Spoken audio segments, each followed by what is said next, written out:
இந்த பதிவு சிஎம் விஜய் அண்ணாக்கு தான். ஆனால் ப்ளீஸ் அண்ணா தப்பாக நினச்சிக்காதீங்க. ஒயின் ஷாப்பு வாரத்தில் 3 நாள் ஓப்பன் பண்ண சொல்லுங்க.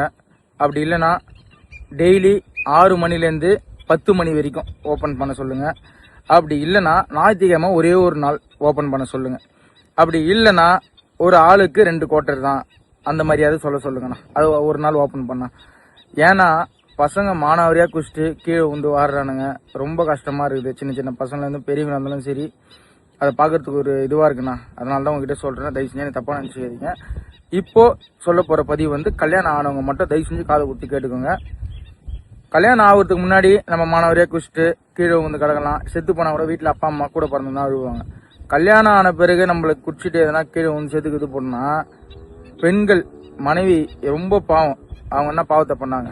அதனால என்ன சொல்றேன்னா, கல்யாணம் ஆகிறதுக்கு முன்னாடி நம்ம எவ்வளோ குடிச்சிருப்போம். கல்யாணம் ஆன பிறகு எந்த ஒரு கெட்ட பழக்கமும் இல்லாமல் நம்மளுடைய உயிரும் நம்மளுடைய உழைப்பு எல்லாமே வந்து குழந்தைங்களுக்கும் மனைவி மேலே தான் இருக்கணும். அதான் தலைவா வாழ்க்கை. அவங்களால தான் வாழணுமே. அதுக்கு முன்னாடி நம்ம எப்படி வேணாலும் இருந்திருக்கலாம். தயவு செஞ்சு ஒவ்வொரு மனுஷனும் மனசுல வச்சுக்கின்னு குடிக்காதீங்க. அப்படி குடிய விடுமுலைன்னா வாரத்தில் ஒரு நாளாவது குடிங்க. குடிச்சிட்டு போயிட்டு வண்டியிலேருந்து கீழே விழுறதுலாம் ரொம்ப கஷ்டமா இருக்குது. பெண்கள் தான் அதிகமாக பாதிக்கப்படுறாங்க. குடிக்காதீங்க. காலில் வந்து குடிக்காதீங்க. அவ்வளோதான் நான் சொல்லுவேன். ரொம்ப பாதிப்படுறாங்க. ரொம்ப பாதிப்படைகிறாங்க பெண்கள். ரொம்ப பாதிப்படைகிறாங்க பெண்கள். பெண்களை மனசுல வச்சுக்கின்னு பெண்களை மனசுல வச்சுக்கின்னு குடிக்காதீங்க. என்னடா இவ்வளவு தில்லா சொல்லிட்டு இவன் குடிக்கிறானே அப்படின்னு நினைப்பீங்க. எந்த போலீஸும் அரெஸ்ட் பண்ண முடியாது. தில்லா சொல்றேன்.